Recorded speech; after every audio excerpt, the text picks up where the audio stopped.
नमस्कार, स्वागत आप सभी का। मेरा नाम है राम और हम कर रहे हैं the unstoppable talk show unstoppable 20 foundation द्वारा प्रेजेंट।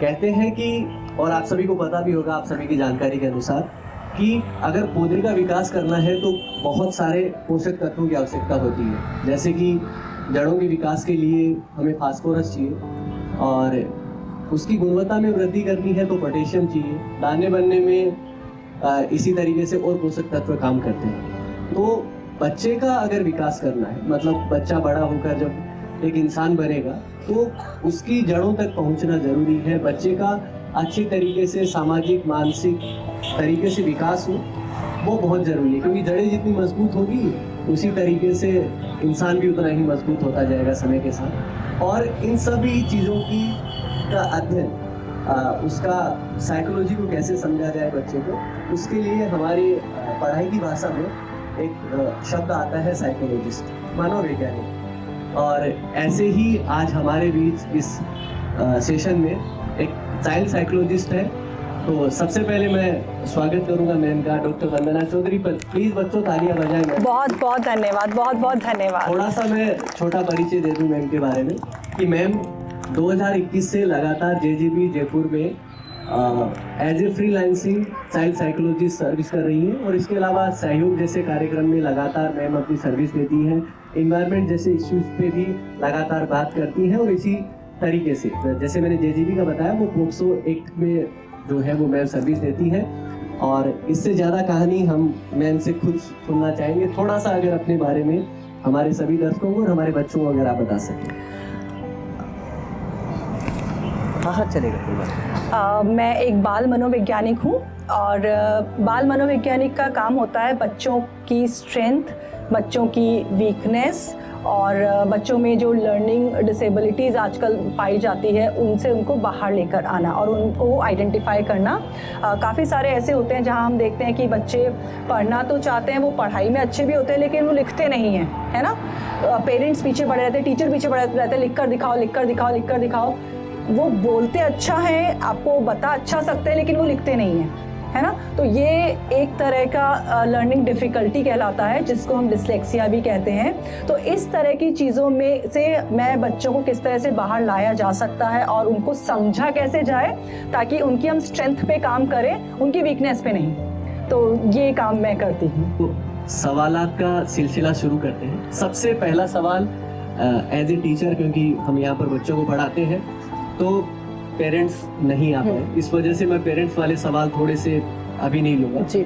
तो पहले मैं टीचर्स के बारे में ही, क्योंकि जो अभी हमें इन दिनों में बच्चों में जो देखने को मिलता है कि जैसे जैसे बच्चा बड़ा होता जाता है तो उसके बैठने के और थोड़ा स्टाइल करने के, हीरो बनने के, ऐसी चीज़ें उसमें आती जाती है। और हम उस मानसिकता को कैसे पॉजिटिव लें कि एक बच्चा बड़ा हो रहा है और शायद वो सलमान खान, शाहरुख खान की तरह बनना चाहता है, उस तरीके से बाल बना के आएगा, तो हम उस चीज़ को कैसे पॉजिटिव लें। क्योंकि हमें कई बार अखरती है, हम कहते हैं यार ऐसे मत कर, ऐसे बाल मत बना, ठीक है। हम उसको डिसिप्लिन सिखाते हैं, हालांकि वो कहीं गलत नहीं है, बट एज ए हम सभी टीचर उस चीज़ को कैसे लें, कैसे समझें। देखिए, बच्चों की एक अवस्थाएं होती है उम्र के हिसाब से, जिसको हम कह सकते हैं कि 5 साल तक के बच्चे, उसके बाद 6 से लेकर 10 साल तक के बच्चे, फिर 11 से लेकर 15 साल तक के बच्चे और फिर उसके बाद वाले।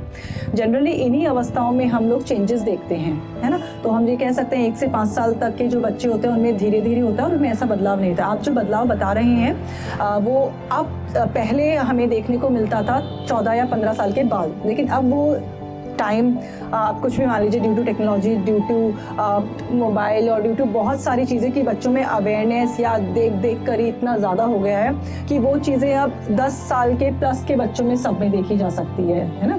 सो ये जो इमिटेटिंग होता है, कॉपी करना होता है, ये एक तरह से वो कहीं ना कहीं ये बताते हैं कि मैं भी अपने आप में कुछ हूँ, है ना। तो इसको आपको वो अगर अपने आप को किसी और से रिजेंबल करवा रहा है तो आपको उसकी जो तारीफ है या उसको एप्रिसिएशन है वो उसके लुक्स और क्वालिटीज़ को लेकर देनी है। तो वो खुद तक वापस आ जाएगा। इट्स अ प्रोसेस, इमिटेट करता है, सब बच्चे करते हैं, अपने आप को मिरर में भी देखते हैं क्योंकि वो बहुत चेंजिंग पीरियड होते हैं। तो उसको मैं उसको डिसिप्लिन से नहीं जोड़ना चाहूँगी क्योंकि वो अनुशासन में ही काम कर रहा है, लेकिन बस वो अपनी प्रेजेंस शो करा रहा है कि आप उसे अटेंशन दो या आप उसे समझो। तो उसको समझते हुए आपको वापस उसे खुद तक लेकर आना है। एक गुरु ये अच्छे से कर सकता है। समझना जरूरी है बस। बच्चों क्या समझ आया इस बात से? आया कुछ? अजय बताएगा कुछ?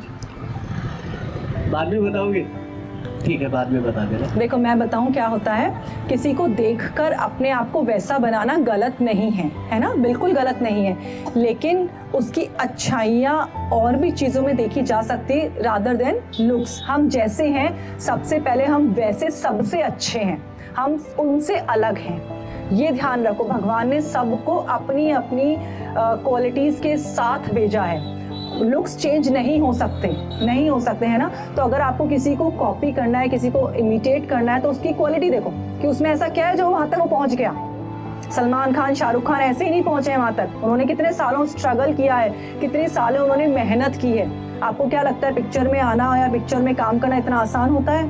हाँ, कितने कलाकार ऐसे हैं जो उस स्टेज पे पहुँचकर भी धड़ाम से गिर जाते हैं, है ना। फ्लॉप, एक मूवी फ्लॉप, सारे उसको गालियाँ दे रहे होता है ना।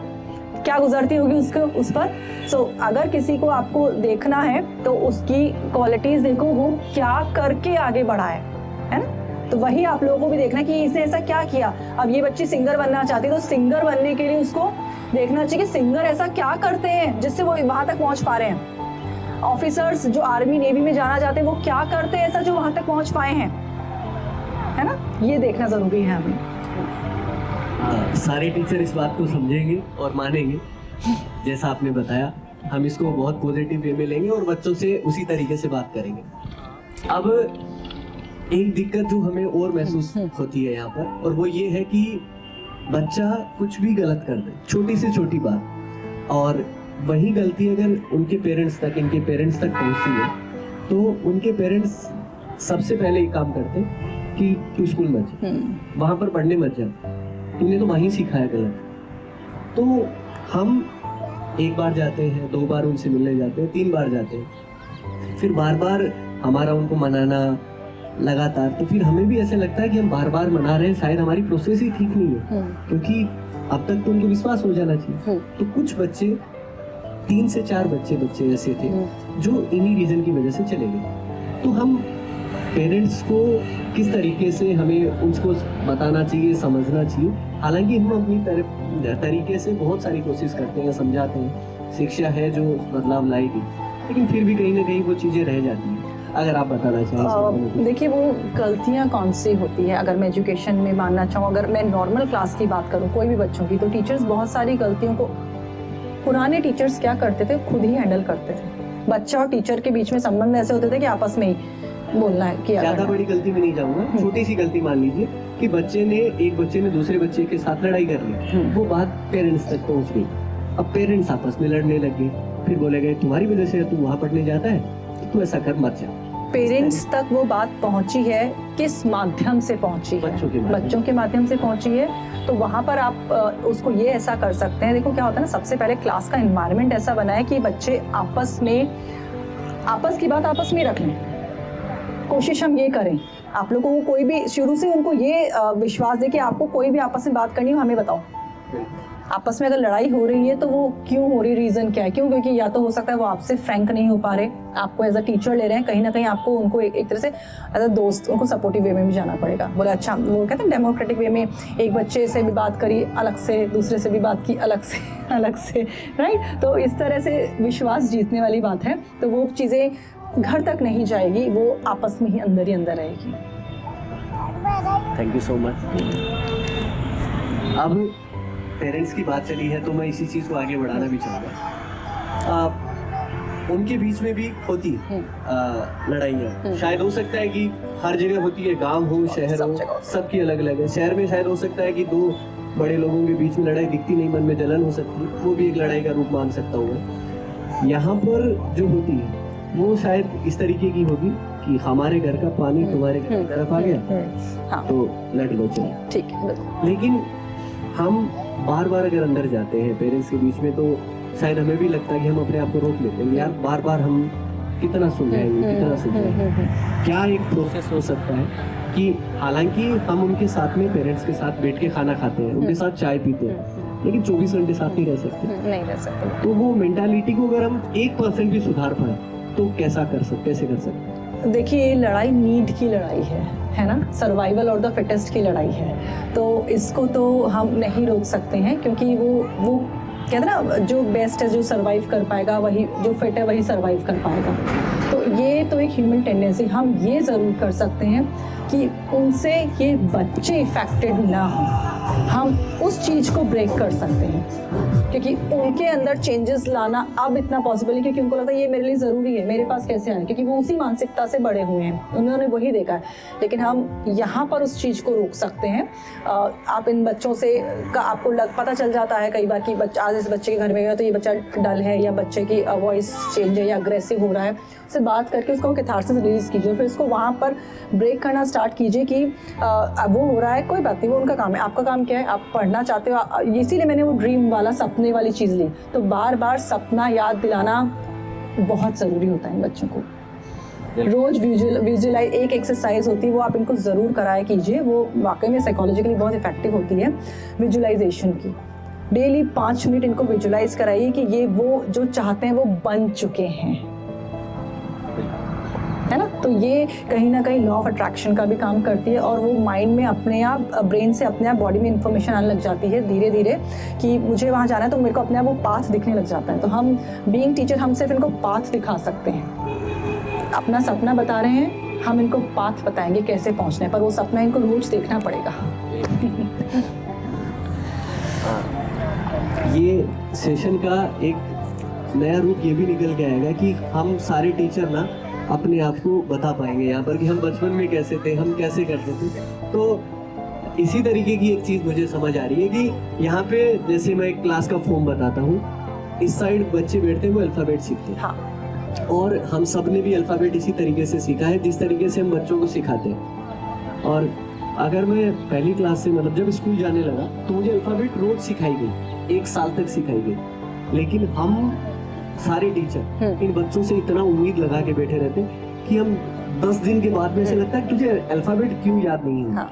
तो लर्निंग प्रोसेस क्या क्या है बच्चे की, किस तरीके से बच्चा जल्दी सीखेगा, ठीक है, वो भी क्रिएटिविटी हम लगा देते हैं, लेकिन फिर भी हम वो पेशेंस कैसे लेके आए कि हाँ 1 साल तक सिखाना है तब जाके आएगा। ज़्यादा टाइम नहीं लगता है, आप उसको एक्टिविटी ओरिएंटेड बनाइए। मैं एक बहुत सिंपल सी एक्सरसाइज बच्चों से भी करवाती हूँ, मतलब जो पेरेंट्स को बताती हूँ, जहाँ बच्चे रिकॉग्नाइज नहीं कर पाते, लर्न नहीं कर पाते। पुराने अखबार उठा लो, हिंदी इंग्लिश के, एक अल्फ़ाबेट बताओ, 2 अल्फ़ाबेट बताओ, रोज़ इनको बोलो इसमें से 10 शब्द छांट लेंगे, तो एटलीस्ट उनको वो अल्फ़ाबेट की पहचान हो जाएगी। पहचान जहाँ हो गई तो अपने आप माइंड में बैठ गया। उस अल्फ़ाबेट से रिलेटेड चीज़ें कौन कौन सी होती है बताओ, ये थैला है किससे बन के मिलकर, सब बच्चों को पता सब होता है, नाम सबके पता है, पर वो लिखना समझना वो नहीं बता पाते। तो वो हमें रिकॉग्नाइज कराना है। पुराने पेपर उठा लो, एक एक शब्द, एक एक अल्फ़ाबेट पे उस पर कोई सर्कल बनवा दो, कलर करवा दो, है ना, मिट्टी पे बनवा लिया। तो इस तरह से चीज़ों को कंजर्वेटिव कॉपी किताब से बाहर निकालो। और बहुत आसान है, बच्चों को पढ़ाना इतना मुश्किल नहीं है, हमें सिर्फ इनको एजुकेट करना है ना।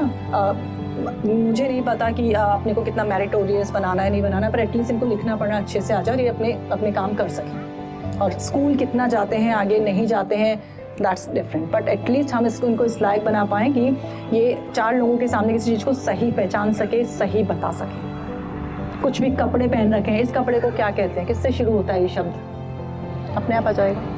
नई एजुकेशन पॉलिसी में पता यही चीज़ आ रही है कि बच्चों को 5वीं क्लास तक के बच्चों को रीजनल लैंग्वेज में पढ़ाया जाएगा, और उसके अलावा उनको रटाया नहीं जाएगा, उनको चीज़ों को सिर्फ बताया जाएगा। बीफ और बनाना सिखा तो दिया, रटा तो दिया, लेकिन उनको पता ही नहीं बनाना होता कैसा है।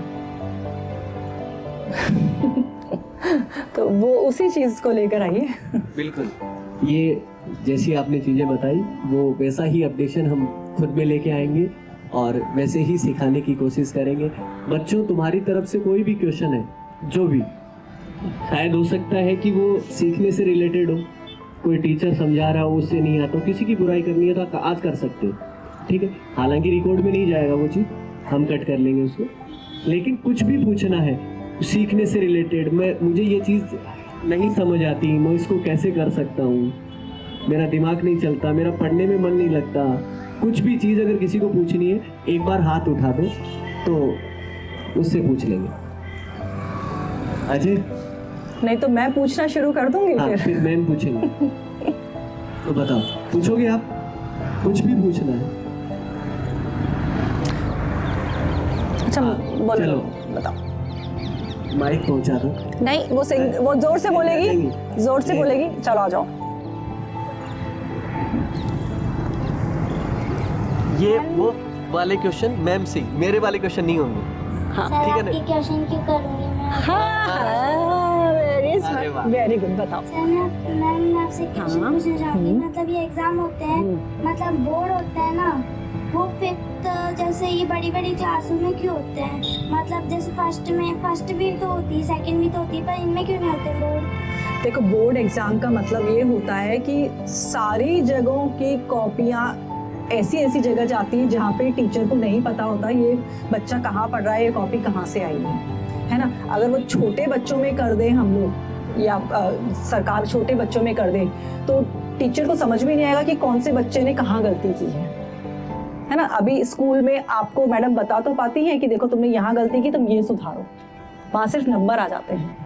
तो इसलिए बोर्ड एक तरह से एक कारण ये होता है। दूसरा कारण ये होता है भेदभाव नहीं होता उसमें, टीचर को पता ही नहीं होता ये कॉपी कहाँ से है, ये किसकी, तो इसलिए वो बड़ी क्लासेस में होता है, छोटी क्लासेस में नहीं होता है। करना है क्या छोटी क्लास में? बोल है, बोल दो।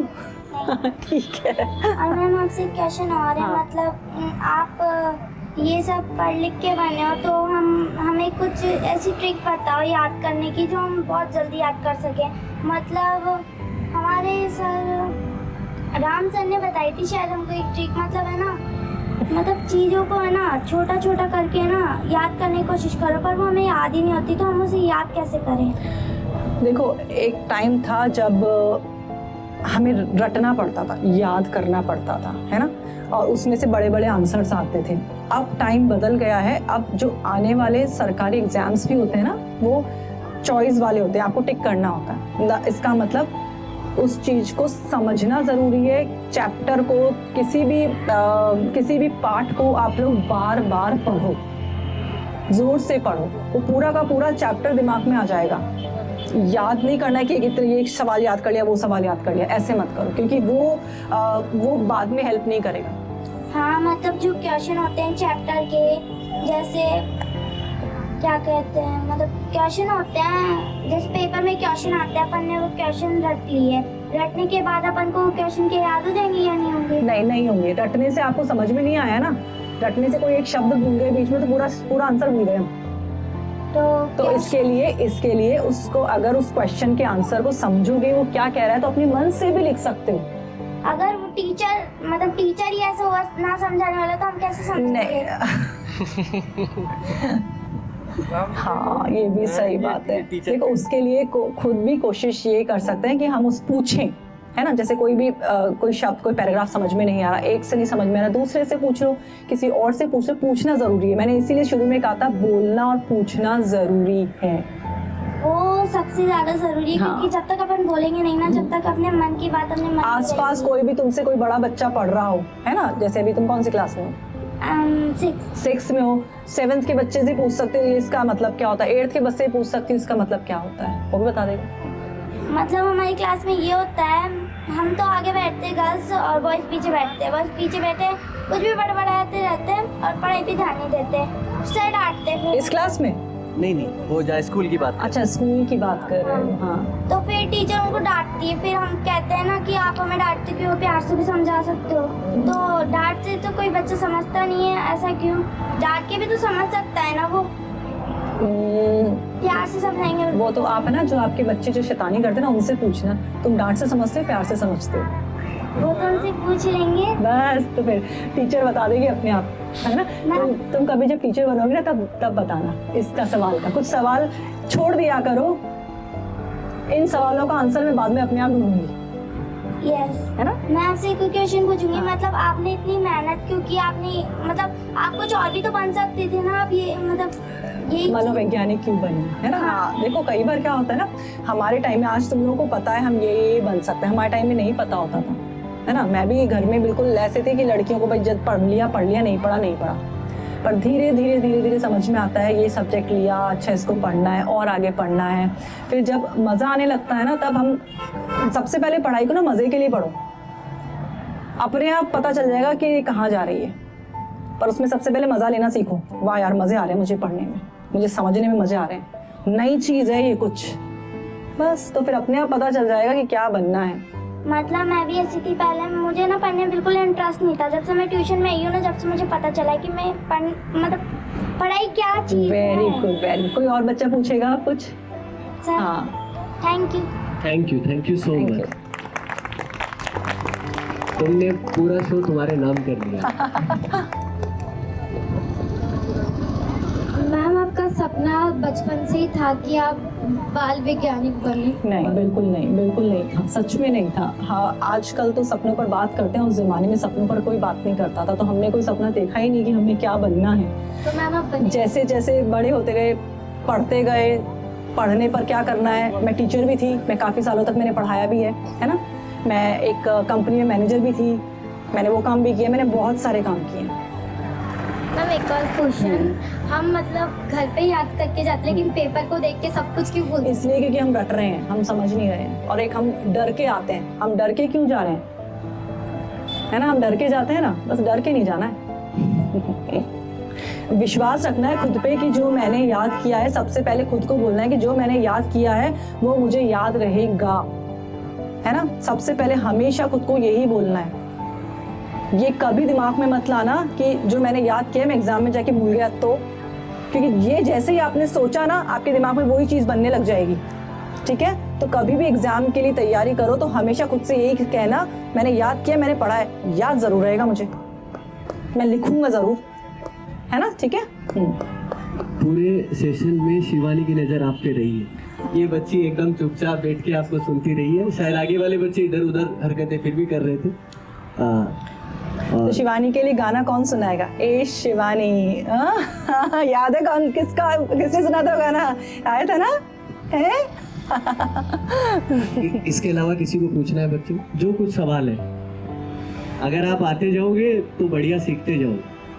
और अगर छठी क्लास की बच्ची अगर यहाँ पर आकर इतनी सारी बातें पूछ सकती है तो बहुत कुछ हो सकता है। यकीन करिए, जब ग्रेजुएशन हुई उसके बाद में समझ आएगा कि बोलना भी होता है आगे, तब जाके झिझक दूर हुई। इन लोगों को अपने गुड टच बैड टच के बारे में बताया कभी? बताया सेशंस में हुए हैं? बढ़िया। हाँ, पूछना है, आ जाओ।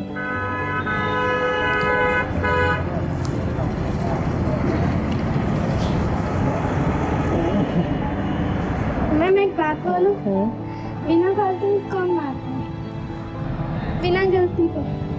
देखो क्या होता है ना बच्चे, हम सबको नहीं समझ सकते हैं, है ना? कुछ लोग होते हैं जो अपनी ही परेशानियों में घिरे रहते हैं, तो यहाँ तुम्हारी गलती नहीं होती, उनकी खुद की गलतियाँ होती जिसको वो निकाल रहे होते हैं। तो कोशिश करो कि खुद को अपने उनसे बचा के रखें बस, और उनसे बचाने के लिए यही है कि उन पर दिमाग ना लगाएं, उसको मन में ना रखें। हाँ। मैं इस वाली बात को, बच्ची जिस बात के लिए बोलना चाहती है वो मैं समझ गया हूँ, और मैं नहीं चाहता कि उस सेंसिटिव इशू को मैं यहाँ पर पब्लिकली अगर वो जाएगा, मैंने इसीलिए इनडायरेक्टली बताया, तो इसीलिए इनडायरेक्टली बताया। ठीक है। देखो क्या होता है ना, क्या होता है ना, अपने आप को ये मानो मैं बहुत स्ट्रांग हूँ। अगर मुझे आज कुछ सपोज कुछ भी हो रहा है, मार भी पड़ रही है या कोई भी परेशानी आ रही है, तो ये मान के चलो मैं कल के लिए तैयार हो रही हूँ। कल जिंदगी ऐसा सा मारती है, उसके लिए मैं आज से तैयार हूँ। और ऐसा नहीं है, मार सबको पड़ती है। आजकल तो फिर भी बहुत कम पड़ने लग गई है। पहले के टाइम में तो जो मार पड़ा करती थी ना, स्कूल हो, घर पे बच्चे हो, है ना, पर वो उसको दिमाग नहीं लगाते थे बच्चे। मार दिया कोई बात नहीं, कल फिर से मार खा लेंगे। और मैम खुद का गुस्सा दूसरों पे क्यों उतारते? मैंने कहा ना, क्योंकि वो लोग उस गुस्से से भर जाते हैं तो उनको कहीं निकालना होता है। तो इसका अपन यही कर सकते हैं कोशिश की, उनका गुस्सा हम पर अगर उतर रहा है तो हम और स्ट्रांग हो रहे हैं, बस उसको ऐसे लो, ठीक है यार ये इतना बोल रहा है, कल को पता नहीं मैं किसी ऑफिस में जाऊँ या कुछ भी करूँ तो वो मेरे को थोड़ा भी बोले तो मुझे असर नहीं पड़ेगा, क्योंकि हम बहुत सारा सुन चुके हैं ऑलरेडी, है ना? तो यही चीज़ें होती है, खुद को स्ट्रांग बनाती है, दिमाग से स्ट्रांग। आज हम बचपन में इतना सारी चीज़ें मुसीबतें झेल चुके हैं कि आने वाले टाइम में कोई मुसीबत इससे भारी नहीं होगी, इससे बड़ी नहीं होगी, है ना? ओके बच्चों, बस लास्ट में इस सेशन को समाप्त करते हैं अपन। बस मैं आप सबके लिए यही कहूँगा, और मेरी बात बहुत ढंग से सुनना मेरे भाई, कि आप जिन विपरीत परिस्थितियों में पले हो उतनी विपरीत परिस्थितियाँ शायद यहाँ पर बैठे किसी इंसान ने नहीं देखी। लेकिन जब आप जिंदगी में जब आप आगे बढ़ोगे, विपरीत परिस्थितियों में अगर आप पले बड़े हो, तो जिंदगी की मार आपको कुछ भी नहीं कर पाएगी। शायद हो सकता है कि हमें जब जिंदगी की मार पड़ती है तो हम टूट जाते हैं, बिखर जाते हैं, हमें कोई होना चाहिए रोने के लिए, बट आपको ऐसी विपरीत परिस्थितियाँ जिंदगी की जब आएंगी तो कुछ नहीं डरा पाएगी। और हम सब साथ में खड़े हैं, हम सब साथ में मिलकर आगे बढ़ेंगे।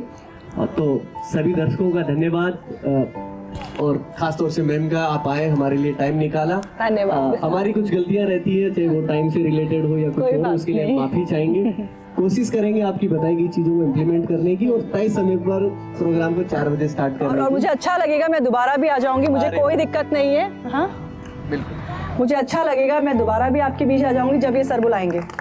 मैं ना नहीं करती हूँ कभी भी, मैंने सर को पहले कह दिया था, मैं कहा थोड़ा सा वो बस पहले से मुझे बता दे तो मैं वो प्लान कर लूंगी। मेरी तो चलती भी नहीं है, ये सब लोग बताएंगे तो हाँ, मैं तो बस ऐसे बिठाने के लिए। हाँ सर, आप पूछना चाह रहे थे? हाँ सर। मेरा एक सिंपल सा हाँ, मेरा एक सिंपल सा क्वेश्चन है कि अभी आजकल के बच्चों को एकांतिक से सामाजिक कैसे बनाएं, कि वो मोबाइल लेके बैठ जाते हैं, बाहर भी उसे बोलने का मन नहीं, खेलने का मन नहीं, सामाजिक कैसे बनाएं? इनके लिए, दूसरे बच्चों के लिए, इनके लिए भी जो कोई ये भी बच्चे मोबाइल लेकर बैठते हैं।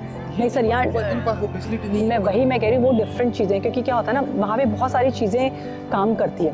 एकांत से सामाजिक लाने के लिए देखिए, पेरेंटिंग, घर का माहौल, वो सब भी बहुत जिम्मेदार होता है। ऐसा नहीं है कि सारे बच्चे एकांत में जाते हैं। जनरली बच्चे अगर एकांत में जा रहे हैं, हाँ। मैं थोड़ा सा टोकना चाहूँगा आपको, माफी चाहूँगा। आजकल मोबाइल जो है वो लगभग घर की रीच है, चाहे आप स्लम में रह रहे हो, रोड किनारे रह रहे हो, जरूरी हो गए। बच्चा कहीं ना कहीं अट्रैक्ट होता है, और हर घर में हो रहा है। तो अगर देखिए सर, इसमें मैं फिर वही बच्चे की एज पर जाऊंगी। अगर 15-16 साल के बच्चे को कहते हैं कि नहीं बिल्कुल मोबाइल छोड़ दो, और वो उस बच्चे को जो पिछले 2 या 3 साल से कंटिन्यू मोबाइल में है, तो या तो वो ध्यान रखे बच्चा जब शुरू हो रहा है तभी उसको उसका यूज सिखाएं, इसका यूज़ क्या है, क्योंकि ये छूटेगा नहीं, लेकिन हम इसका यूज़ तो सिखा सकते हैं। अब मम्मी पापा दोनों ही सोशल मीडिया पे चल रहे हैं और फिर सिखा रहे नहीं तो सोशल मीडिया पे मत रहे, है ना? तो वो एक बहुत फैक्टर है। मतलब ऐसे घर देखे हैं मैंने, और ऐसे भी परिवार देखे हैं जिसमें मम्मी पापा सिर्फ बच्चों के सामने यूज़ नहीं ले रहे, यूज़ ले रहे हैं तो सिर्फ अपने फ़ोन का पर्पस क्या है बात करने के लिए।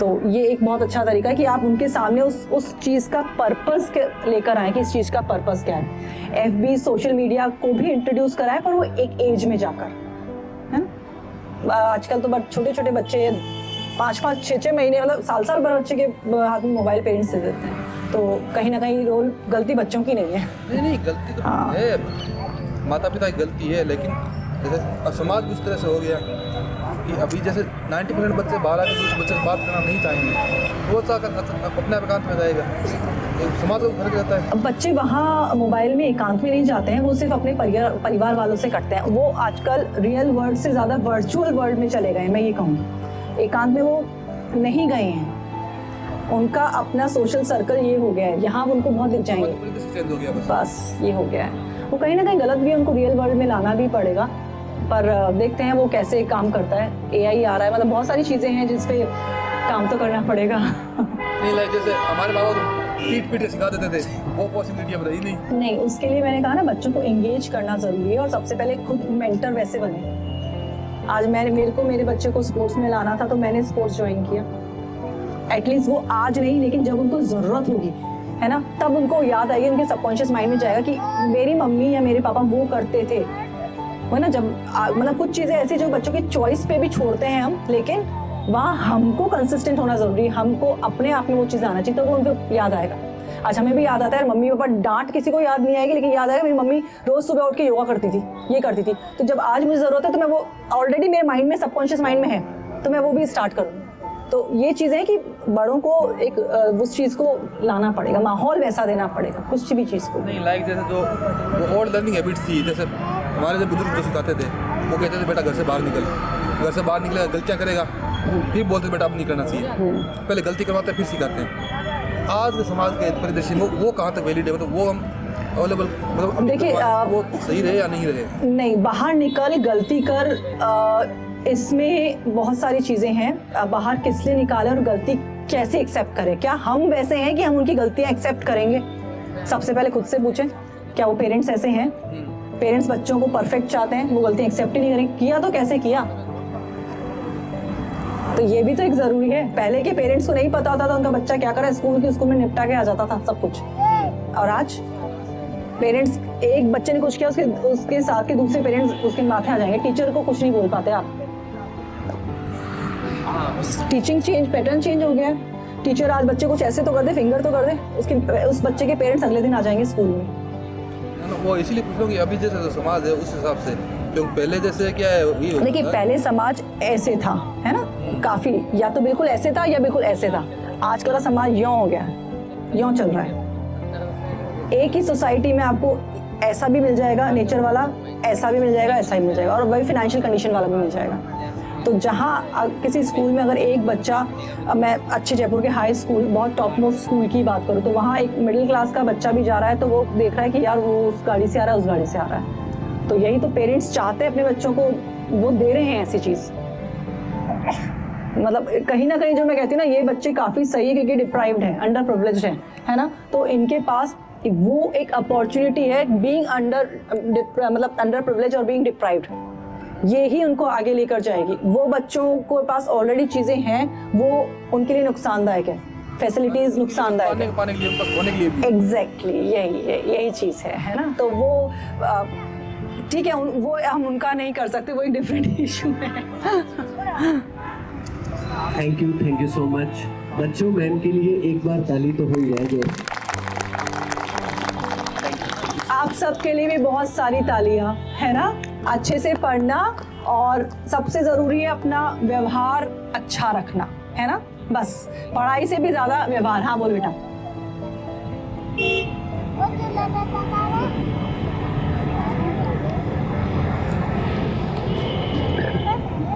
लो माइक लो आप।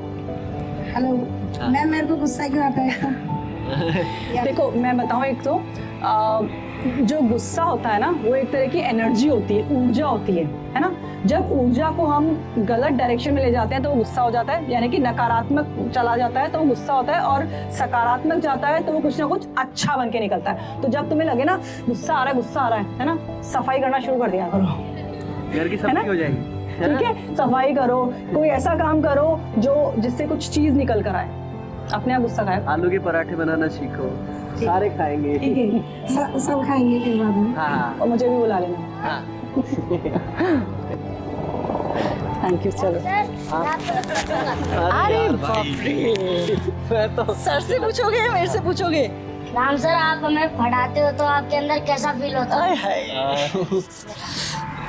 इसने पूछा कि जब आप पढ़ाते हो, कहाँ पर पढ़ाता हूँ? मैं 2 जगह पढ़ाता हूँ। एक जगह जहाँ पर मुझे पैसे मिलते, एक जगह जहाँ पर मुझे पैसे नहीं मिलते। नहीं मिलते। जहाँ पर नहीं मिलते। जहाँ पर नहीं मिलते। तुझे पतंग उड़ाना अच्छा लगता है? लगता है। कितनी देर उड़ा सकता है पतंग? कितनी? ज़्यादा देर तक नहीं उड़ा सकता। अच्छा, जब बड़े हो जाते ना, बहुत सारा काम करते हैं, बहुत सारा पैसा कमाते हैं, तो स्ट्रेस आता है, तनाव, टेंशन हो जाती है ना, बीपी ऊपर, नींद नहीं आती, तो रात को एक नींद की गोली आती है, वो लेनी पड़ती है, ठीक है ना। तो उसी तरीके से अगर यहाँ पर हम पढ़ाए जाते तो नींद की गोली है, आराम से सुकून मिलता, नींद आ जाती है आराम से कि ढंग का काम करके आए। इतना मज़ा आता है यहाँ पढ़ाने में, ठीक है। धन्यवाद।